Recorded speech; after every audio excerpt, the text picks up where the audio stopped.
students, welcome to the biology class of StudyGist. Today we will continue with the chapter Health and Disease, and this is the part 3 of this chapter.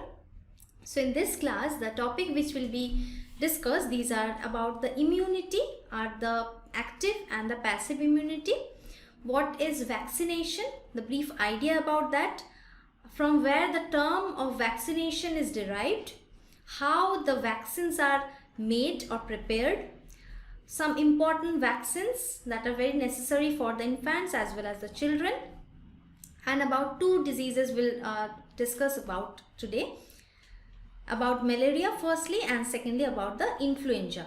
Okay, but before we start, let me remind you about our social media platforms through which you can reach us. Firstly, StudyGist Academy is our YouTube channel. Do subscribe our channel, like our Facebook page, join our Telegram channel as the link provided here, and the name of the channel also you can see, StudyGist School 7 to 10. It looks like this. In this channel you will be getting instant updates of the live classes as well as the study materials. Follow us on Instagram and join us through WhatsApp community. The number is displayed over the screen. Note it down and join now. For more updates, do visit our website www.studygist.in. In Google Play Store, our free app of StudyGist is now available. It looks like this. It's a very user-friendly app, and through this app the live classes are being conducted. Apart from the live classes, the recorded classes of each and every subjects along with the important study materials as well as notes are also available here. So download it and install it now. This is how our YouTube channel looks like. So as I told you earlier, that subscribe our channel and don't forget to hit the bell notification to get instant updates whenever any new videos will be uploaded in our channel. Now this is how our Facebook page looks like. So like our Facebook page too for being united with us. So without any further delay, let's start our discussion. We are talking about immunity, right? Immunity is what? Immunity is that power of our body through which or by which our body can fight against any infection or any infection causing agent, right? So this immunity can be active, can be passive. So what is the basic idea of that? See, the pathogen invades means enters. Forcefully entering is called invading, right? So they invade the body and the body responds by stimulating the production of the T lymphocyte and the B lymphocyte, both of which are involved in the immune response. The memory cells are formed which provide long-term immunity to an antigen. This type of immunity is termed as active immunity. Q. What is the reason? Because the lymphocytes get activated by the antigen present on the surface of the pathogen. Whenever कोई भी antigen attack करता है, उसके against में ये B lymphocyte और T lymphocyte जो है वो टी लिम्फोसाइट बी लिम्फोसाइट को प्रमोट करता है ताकि वो जो एंटीबॉडीज़ है उसको प्रोड्यूस करे और सरफेस में जो है सरफेस एंटीजन को वहीं से उसका अगेंस्ट में अपना एक्शन दिखाना शुरू करें, right? Next is the passive immunity. It occurs, ये कब होता है? When an individual becomes temporarily immune to an antigen by receiving ready-made antibodies from someone else. So active immunity is our body's immunity कि कभी भी कोई भी antigen जब इन्फेक्ट करता है तब उसके हिसाब से एंटीबॉडीज जो है वो तैयार होना शुरू हो जाता है, प्रिपेयर्ड हो जाता है बॉडी में. उससे जो इम्यूनिटी बॉडी को प्रोवाइड किया जाता है उसको कहा जाता है एक्टिव इम्यूनिटी. और पैसिव इम्यूनिटी क्या है? जो हम लोग रेडीमेड एंटीबायोटिक्स खाते हैं जहाँ पर ऑलरेडी एंटीबॉडीज़ भरा हुआ है, दिया हुआ है, वो एंटीबायोटिक्स खाने से वो एंटीबॉडीज़ हम लोग की ब्लड में, हम लोग की बॉडी के अंदर वो एक्टिवेटेड हो जाता है. वो जो भी एंटीजन इंजेक्ट किया है, वो जो भी एंटीजन हम लोग की बॉडी में इन्फेक्शन क्रिएट कर रहा है उसके अगेंस्ट में अपना एक्शन शो करे. सो नॉर्मली इम्यून सेल्स जो होता है जैसे कि WBCs जो है, that means white blood cells और white blood corpuscles, they manage to kill off the infection long before it assumes major proportions. बहुत ज़्यादा फैलाने से पहले ही, बहुत ज़्यादा इन्फेक्ट करने से पहले ही ये WBC जो होता है वो मैनेज कर लेते हैं वो इन्फेक्शन को और उसको मार देता है. If the spread of the infecting microbes are controlled, the symptoms and the effects of a disease will be minor. So इसको हम लोग ऐसे भी कह सकते हैं कि exposure to infection or an infectious microbe doesn't necessarily imply that the symptoms are not noticeable, right? Next idea about vaccination. See, these days there is no reported case of smallpox. अभी पहले हम लोग बहुत सुनते थे कि smallpox हुआ है, इसको हुआ है, उसको हुआ है, बहुत जन को होता था, लेकिन अभी smallpox का जो रिपोर्ट है, smallpox का जो न्यूज़ है वो बहुत कम आता है. ओके, पूरे वर्ल्ड में अगर हम देखें फिर भी पहले से बहुत कम आता है. But as recent as 100 years ago, smallpox epidemics were quite prevalent. 100 years back कि अगर हम लोग बात करें जो कि बहुत पुराना नहीं है, राइट, तब स्मॉल पॉक्स एक एपिडेमिक की तरह बढ़ गया था इतना कि ये बहुत ही ज़्यादा इसका जो एक्शन था, इसका इन्फ्लुएंस बहुत ही वाइड स्प्रेड हुआ था तब. Then it was identified that the patients who had contracted smallpox once developed immunity to that disease for lifetime. So contracting a viral disease once means prevention from subsequent attack of the same disease. मतलब ये देखा गया था 100 years back कि जिसको एक बार small pox हो गया उसकी बॉडी में स्मॉल पॉक्स के अगेंस्ट लड़ने के लिए उसका जो इम्यूनिटी है, मतलब उसके अगेंस्ट लड़ने के लिए जो एंटीबॉडी रिक्वायर्ड है वो एंटीबॉडी बॉडी में नेचुरली तैयार हो गया. और देखा गया कि उसके बाद जब भी स्मॉल पॉक्स का माइक्रोब अटैक कर रहा है बॉडी को, body is so immune to defeat them, right. When the immune system first encounters an infection or any infectious microbe, it basically responds against it and resembles it specifically. So in the next time that the particular microbe or its closest relatives, if they try to enter in our body, then our immune system respond with a greater vigor, and this eliminates the infection even more quickly than the first occurrence. मतलब एक बार कोई भी disease अगर हो जाता है तो वो एंटीजन को, वो जर्म को बॉडी पहचान लेता है और उसका मेमोरी बना के रखता है. फिर वही माइक्रोब अगर दोबारा अगर उसको अटैक करे, इन्फेक्ट करने की कोशिश करे, या फिर उसके कोई क्लोज रिलेटिव्स जिसके साथ उसका बहुत सिमिलैरिटी है, वैसा कोई बैक्टीरिया, वैसा कोई वायरस अगर बॉडी में इन्फेक्ट किया, तो क्या होता है, तब पहली बार जितना टाइम लगा था उसको हराने में, उसको डिफीट करने में, इससे बहुत ही जल्दी हो जाता है वो. Okay, this is called immunization. Body को इम्यून हो जाना, बॉडी को इम्यून करना, तैयार करना, ताकि वो जितने भी इन्फेक्शन है उसके अगेंस्ट में वो लड़ सके. क्लियर. नाउ अब देखेंगे कि वैक्सीनेशन का जो टर्म है, ये टर्म वैक्सीनेशन जो है वो कहाँ से आया है, कैसे पता चला इसका. 3 centuries back an English physician, उनका नाम था एडवर्ड जेनर. उनका टाइम क्या था, 1749 to 1823. समझो कि कितना पहले है. So he realise that milkmaids who had cowpox did not catch smallpox even during epidemics as they had become resistant to the smallpox virus. Okay, so जो milkmaids थे जिनका काउपॉक्स हुआ था, उनका क्या था, उन पे स्मॉल पॉक्स, उसको अपना जो स्मॉल पॉक्स वायरस जो है, स्मॉल पॉक्स के अगेंस्ट में बहुत ही रेजिस्टेंट था. स्मॉल पॉक्स उसको नहीं हो रहा था, इन्फेक्ट नहीं कर पा रहा था उसको, राइट. क्यों? क्योंकि because the smallpox virus is closely related to cowpox virus. तो काउपॉक्स जो वायरस है वो स्मॉल पॉक्स से क्लोजली रिलेटेड है. क्योंकि काउपॉक्स से इन्फेक्टेड हो गया था वो, इसीलिए काउपॉक्स के अगेंस्ट में एंटीबॉडीज उन लोग की बॉडी में नॉर्मल इम्यूनिटी ग्रो कर गया. इसके लिए जब स्मॉल पॉक्स, उसका जो क्लोज रिलेटिव है, जो कि मैं अभी कह रही थी, वो जब इन्फेक्ट करने आया तो उसका इन्फेक्शन हुआ ही नहीं, क्योंकि उसके अगेंस्ट में already antibodies is present in their body, in their blood. So cow is vacca in Latin, Latin में काउ को वैका कहा जाता है and a cowpox is vaccinia.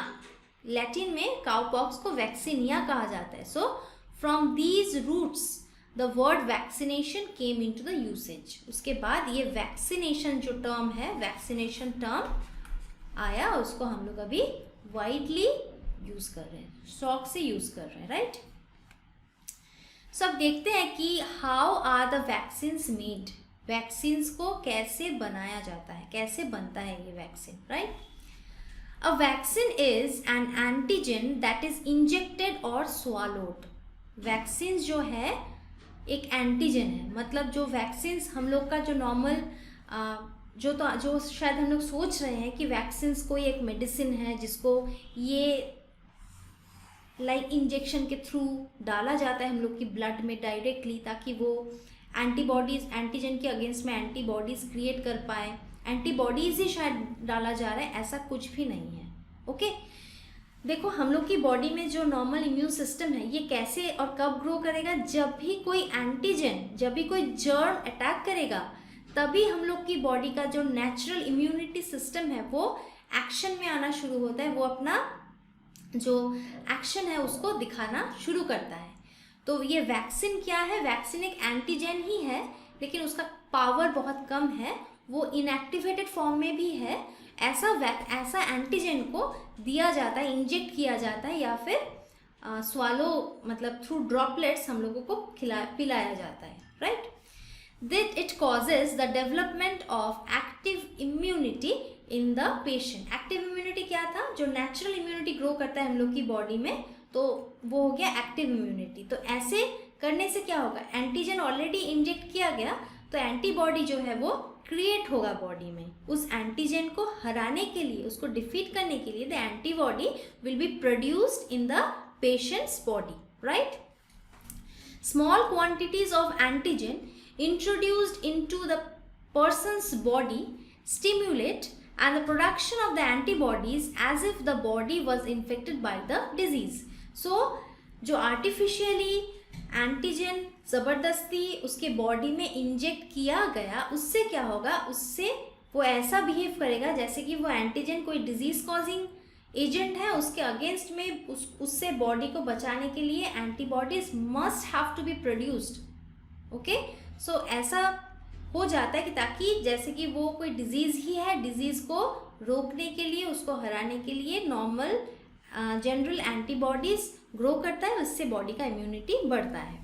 This type of immunity is long term since the body develop memory cells in the natural pathway, right.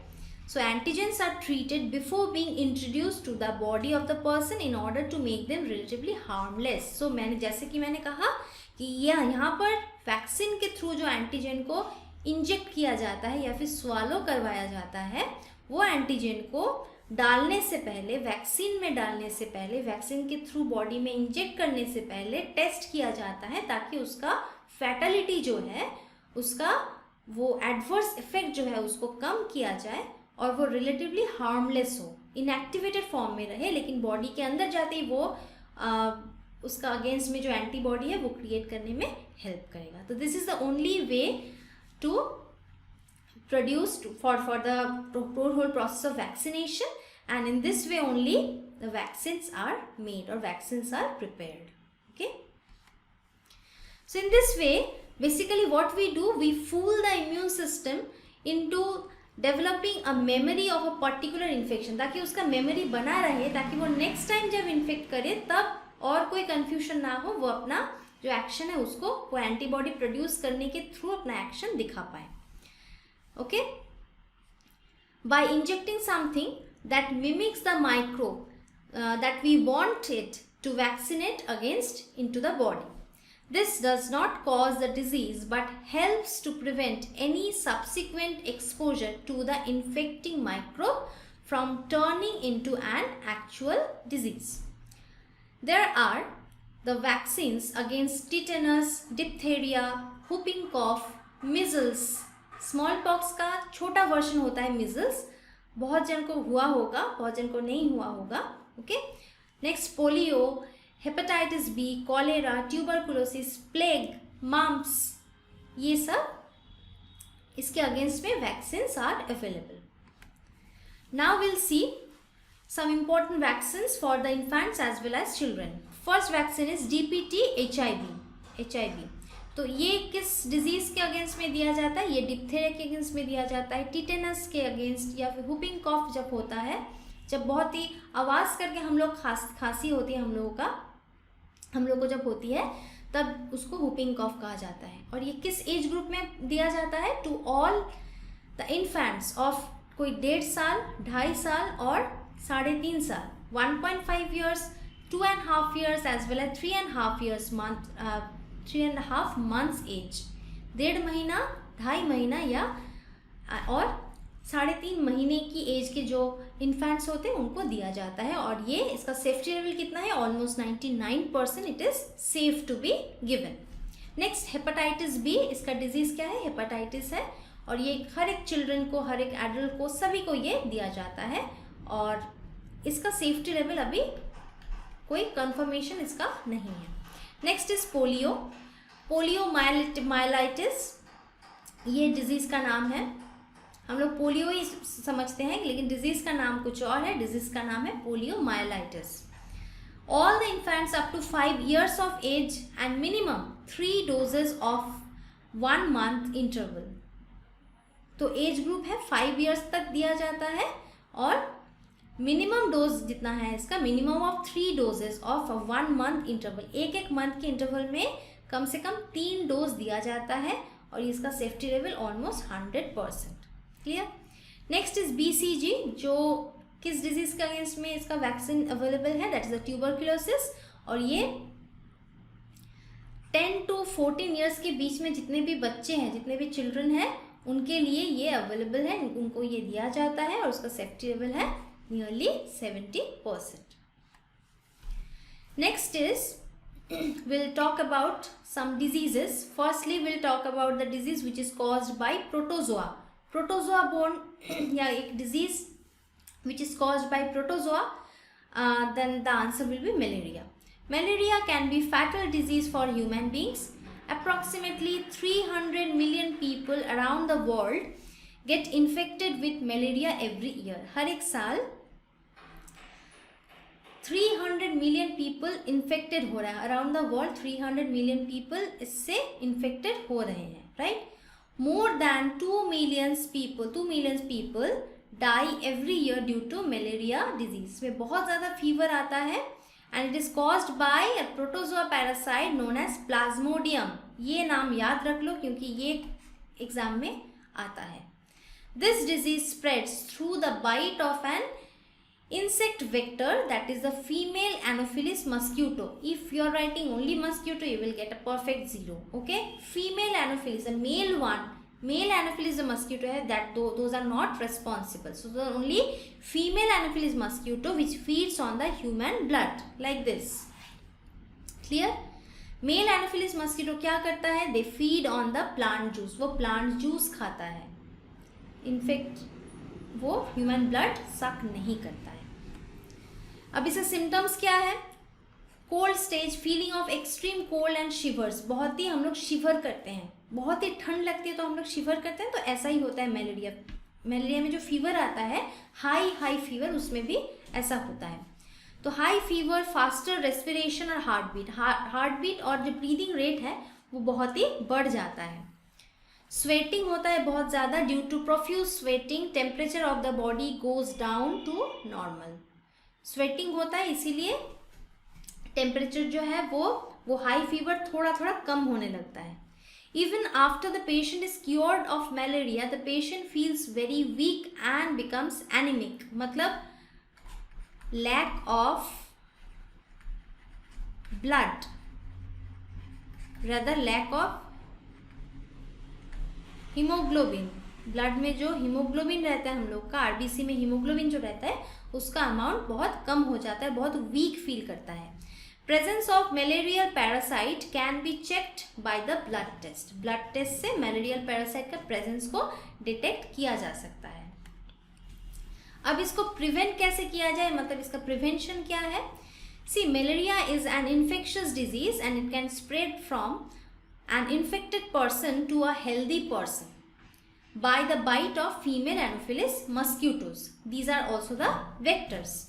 So the only way to prevent malaria is to take precaution against the mosquito bites. जैसे कि हम लोग क्या कर सकते हैं, हम लोग wire gauze should be used on the doors and the windows of houses to prevent the entry of mosquitoes. जितने भी मस्कीटोज को घर में कम एंट्री दिया जाए उसके लिए डोर्स और विंडोज़ को हम लोग वायर गॉज से, जो कवर्ड विंडोज़ हैं, कवर करके हम लोग को रखना होगा ताकि मस्कीटोज एंटर ना कर पाए घर में.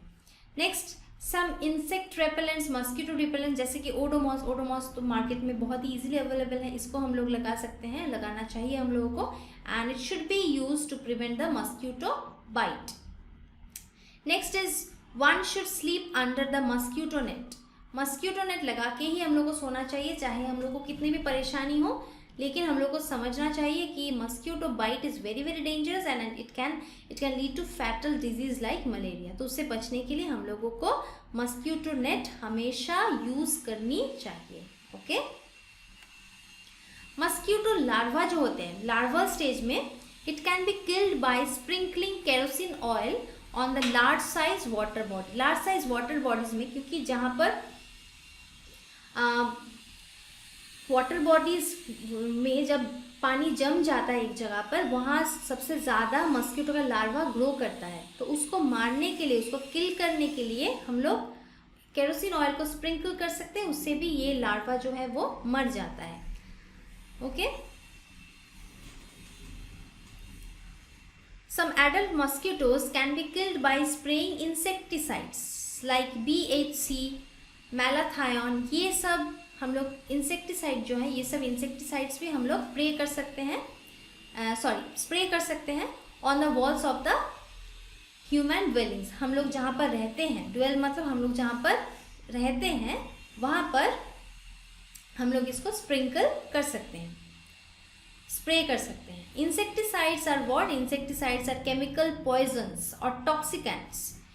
इसीलिए regulation of mosquito population by them is called the chemical control. So इससे हम लोग जैसे इंसेक्टिसाइड स्प्रे करने के थ्रू जैसे मॉस्किटो पॉपुलेशन को कंट्रोल करते हैं, इसको कहा जाता है chemical population. Because we are controlling the mosquito population by the chemical means, by using chemical sprays.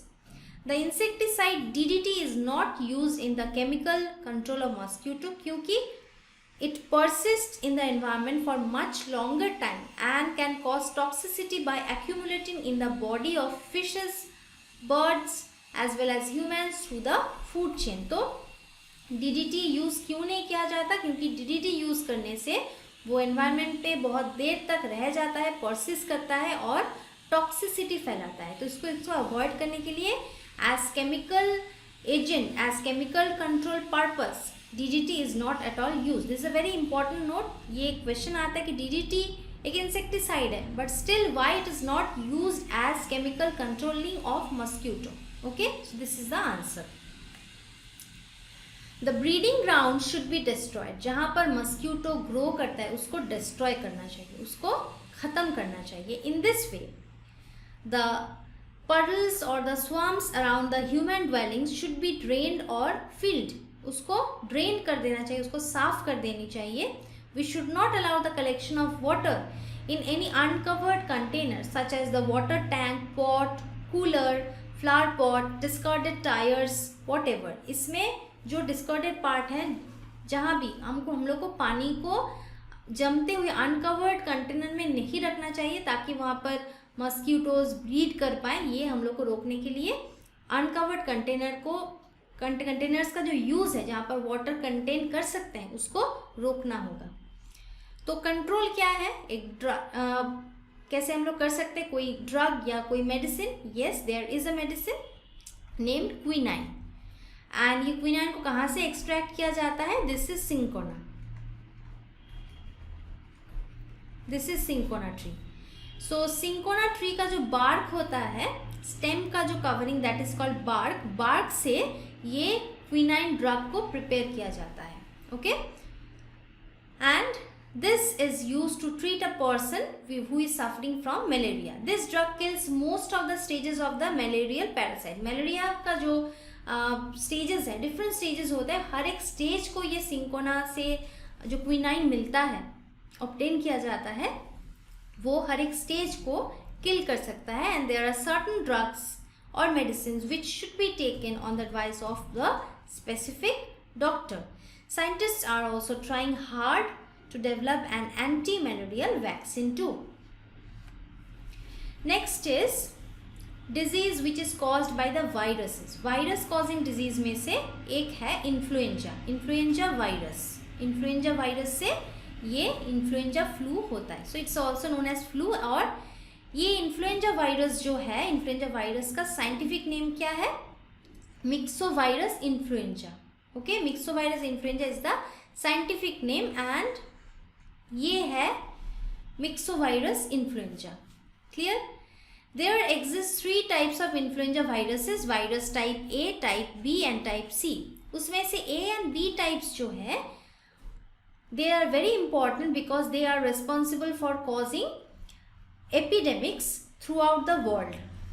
Type A और type B throughout the world malaria को एपिडेमिकली malaria causing agent है. okay, and the inhaled virus attacks the epithelial cells in the mucous membrane of the nose.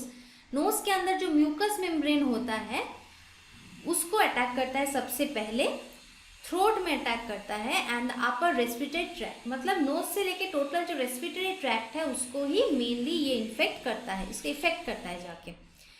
It is spread mainly from person to person contact and by also the transferring of the droplets from infected person by sneezing, coughing, talking. जैसे बहुत किसी का habit होता है talking के time में भी droplets exchange हो जाते हैं बात करते करते, या स्नीजिंग के टाइम में अगर we are not covering our mouth, so इससे भी ये फैलता है. Clear? The common symptoms of influenza disease are sudden onset of chills. बहुत ठंड लगने लगता है हम लोगों को. फिर क्या होता है? नोज डिस्चार्ज होता है. नोज, जब हम लोग को इन्फ्लुएंजा वायरस मतलब इन्फ्लुएंजा से हम लोग सफ़र कर रहे हैं या नहीं, ये कौन कौन से सिम्टम्स से हम लोग जान सकते हैं. जैसे कि हम लोग को बहुत ही ठंड लगता है, नोज से डिस्चार्ज होने लगता है, बहुत फ्रीक्वेंटली स्नीजिंग की फीलिंग आती है, बहुत ज़्यादा सर दर्द करता है, मसल पेन भी बहुत ज़्यादा होता है, कफिंग होता है, रेस्पिरेटरी म्यूकोसा जो है अंदर के म्यूकोसा रेस्पिरेटरी सिस्टम में, वहाँ पर इन्फ्लेमेशन मतलब रेड स्वेलिंग हो जाता है, और बहुत ज़्यादा वीकनेस रहता है, और फीवर तो 3 दिन से ज़्यादा रह जाता है एडल्ट्स में. ये सब सिम्टम्स से हम लोग समझ सकते हैं, पता लगा सकते हैं कि हम लोगों को इन्फ्लुएंजा हुआ है कि नहीं.